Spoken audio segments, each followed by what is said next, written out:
Buenos días, buenas tardes, buenas noches, donde quiera que se encuentren. Quizá en este estudio voy a tocar muchos corazones que lleguen a ver este video, pero créanme que yo no los aborrezco, yo los amo en el amor de Cristo. Y si llegan a ver este video, no se enojen, porque son palabras de Dios. Quizá van a defender su ministerio, su fe de ustedes en cada iglesia, pero yo les voy a decir que yo, como les diré, no pertenezco a ninguna iglesia. Eh, yo leo la palabra de Dios y me doy cuenta de eh, muchas violaciones que le hacemos a la palabra de Dios. Hoy les traigo un título: las características de una iglesia verdadera. Según el catolicismo romano, apostólico romano, según que es la verdadera iglesia de ellos, porque es una santa heredera de la fe, según fue fundada por Cristo. En San Mateo 16:18 vamos a darle lectura. San Mateo 16:18.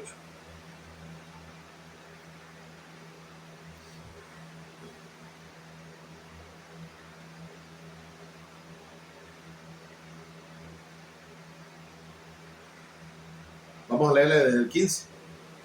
Y Jesús le respondió, dice: ¿y ustedes? Le decía a los discípulos: ¿quién dice que soy yo? Y Pedro le contestó, con sabiduría de lo alto, tú eres el Mesías, el Hijo de Dios vivo. Y Jesús le respondió: feliz eres, Simón Barjona, porque eso no te lo ha revelado carne ni sangre, sino mi Padre que está en los cielos. Ahora yo te digo, tú eres Pedro, o sea, hace piedra, y sobre esta piedra edificaré mi iglesia. Y los poderes de la muerte, jamás podrán vencerla. Y yo te daré las llaves del reino de los cielos. Todo lo que ates en la tierra quedará atado en los cielos, y lo que desates en la tierra quedará desatado en los cielos. El punto aquí, el contexto, es el 17, el 16. Tú eres el Mesías, el Hijo de Dios vivo. Ahí respondió con sabiduría de lo alto Pedro. Y el 18 dice: yo te digo que tú eres Pedro. Pedro en griego significa Petros, piedra pequeña. Y sobre esta roca edificaré mi iglesia. Y aquí esa palabra piedra, dicen que sobre Pedro está fundada la iglesia. Y sí, ese es el fundamento de él, pero no es la piedra angular. No es la iglesia. La iglesia es Cristo. Amén. Grande es Dios. Y esto a través de la sucesión apostólica, dejando a Pedro como el fundamento de la iglesia, según ellos, dejando al Papa como sucesor, o sea, de Pedro, hoy en día, los papas que hay, modernos, teniendo una antigüedad de 2000 años y posee la plenitud de las doctrinas y sacramentos. Se considera que Dios ha confirmado en ella para guiar a la humanidad a la salvación a través de los medios de gracia que ofrece. Punto número 1. Es la antigüedad, la sucesión apostólica, fundada por Cristo en Pedro, heredera de los apóstoles, especialmente en Pedro, como papa, como sucesor, o sea, es el papa de hoy en día. Punto número 2. Una santa, son 4 puntos que hay ahí, lo que trae una iglesia, la característica de ellos, o sea, según ellos, es una sola, santa, católica y apostólica, 4. Vamos a ver cada uno de ellas. Punto número 1. Una sola. Existe una sola iglesia y no diversas iglesias que no son válidas. Punto número 2. Santa, por su origen divino y por ser el medio a través de la cual Dios otorga la gracia, o sea, en nuestro Señor Jesucristo. Punto número 3. Católica, significa universal, una autoridad que trasciende a lo largo de los años. Mi pregunta es esta: ¿al caso hoy en día es la misma iglesia de aquel entonces? A través de los años se modernizaron todas las iglesias, evangélicas, cristianas, luz del mundo, de todas son modernas. Ya no se le llega a aquellas iglesias de aquel entonces.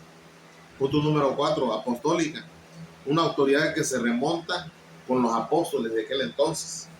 Es cierto, pero ahora ya no se compara, porque los apóstoles en aquel entonces eran sufridos, incluso fueron sacrificados, muertos por Jesús. Ahorita vamos a ir para allá. Cuando él eh, fue perseguido, al igual que los apóstoles, y fueron muertos los apóstoles crucificados.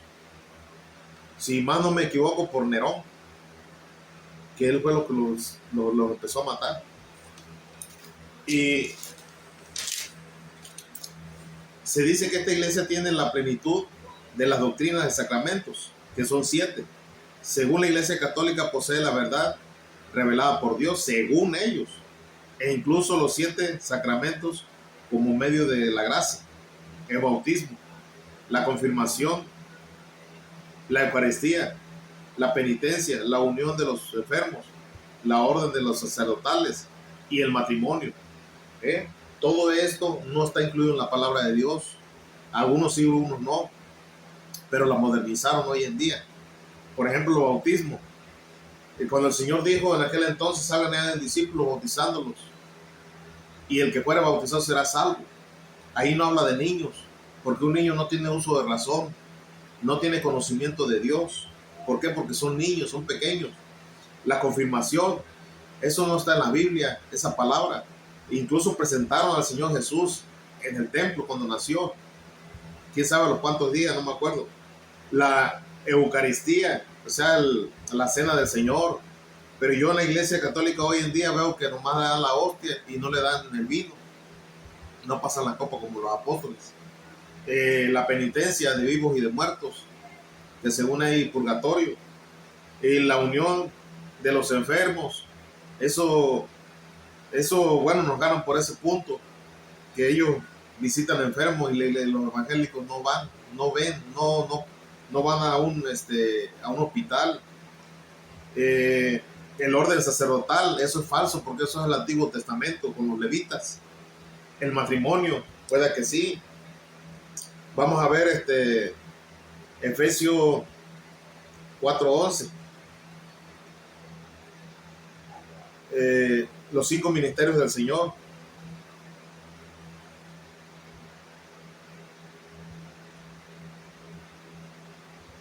Vamos a empezar del 10.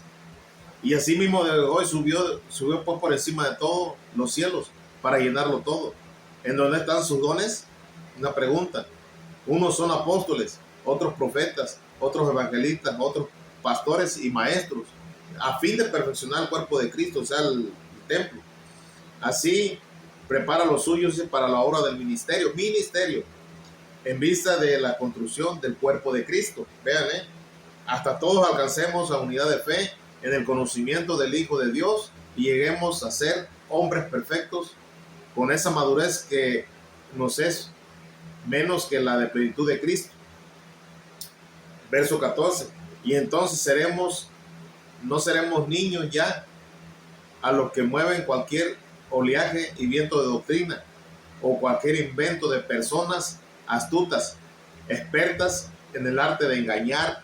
A ver si les queda el saco. Todo eso es para perfeccionar a los santos. Y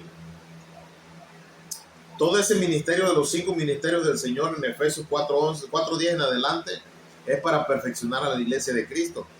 El matrimonio, eso, el mismo orden sacerdotal, vamos a ver 1 de Pedro 2:9. 1 de Pedro 2:9, porque para mí eso es el Viejo Testamento con los levitas. 1 de Pedro 2:9. 2:9. Pero vamos a leerle más arriba, para que vean lo que nos hace tropezar a ustedes como iglesia verdadera.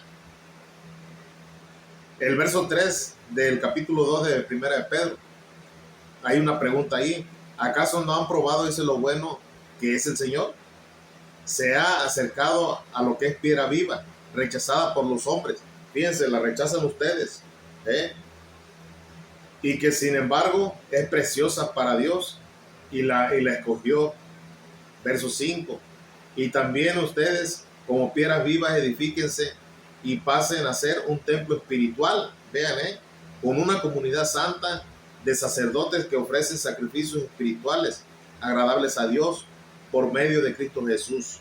Vean, y dice la Escritura: yo voy, dice, a colocar en Sion una piedra angular, escogida y preciosa. Quienes se afirman en ella no quedará defraudado. Vean, como en la Biblia católica latinoamericana está todo eso, porque la estoy leyendo. Verso 7 del 2 de Primera de Pedro. Ustedes pues que creen recibirán honor. En cambio dice, para aquellos que no creen, Él es la piedra rechazada por los constructores, que ha convertido en piedra angular. Verso 8. Piedra que la gente tropieza y roca que hace caer cuando se niegan a creer en la palabra. Vean, está tropezándose con aquellos en las que habían de afirmarse. Pero ustedes son una raza elegida, un reino de sacerdotes, una nación consagrada, un pueblo que Dios hizo suyo para proclamar sus maravillas, pues Él los ha llamado de las tinieblas a su luz admirable. Fíjense, para eso nos hizo Dios, para proclamar su palabra, irla a enseñar a otro lado. Y ustedes antes, que no eran su pueblo, pero ahora son su pueblo de Dios, no habían alcanzado su misericordia, mas ahora la ha sido concebida su misericordia. Amados hermanos, por ser aquí extranjeros, fortaleceros, les ruego que se abstengan de los deseos carnales que hacen la guerra al alma. Vean, gloria al Señor. Grande es el Señor. Ahí nombra sacerdotes, pero nombra a todos los que creen en Jesús. ¿Sí? Afirmarnos en aquellos grandes discípulos del Señor que trabajaron arduamente, hicieron la palabra de Dios por medio del Espíritu Santo, los inspiró. Más a Pablo, perdón, que fue el que trabajó más y era el 13º del discípulo del Señor, era el 13º. Terciado quiere decir la palabra ni más grande ni más pequeño. Entonces, Pablo para nosotros es el discípulo amado del Señor que más trabajó, pero que se humilló, se hizo el más pequeño. Y a pesar de eso, él exhortó a Pedro, porque empezó a judaizar a los seguidores de Cristo, o sea, de Pedro, de Pablo, a donde lo mandó el Señor, luz de los gentiles.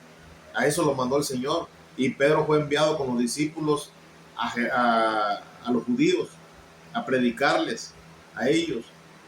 Por eso Pablo fue escogido por Jesús cuando le habló en el camino a Damasco. ¿Sí? Grande es Dios. Y fue alguien escogido por Cristo para predicar el evangelio a todos los gentiles, a los paganos, como se le nombra la palabra de Dios. Y todo esto es falso, mandamientos de hombres que tropezaron con la piedra angular, tropezaron con esa piedra, con esa roca, por no creer en la palabra de Dios. ¿Sí? Así dice la palabra. El siguiente estudio les voy a dar las características de la verdadera iglesia de Cristo. No les voy a hablar de denominaciones ni de ninguna iglesia hecha por manos de hombres. Les voy a hablar de la verdadera iglesia de Cristo. Los parámetros que la iglesia trae según Apocalipsis capítulo 2. El siguiente estudio se los voy a dar. Que Dios me los bendiga y me los guarde.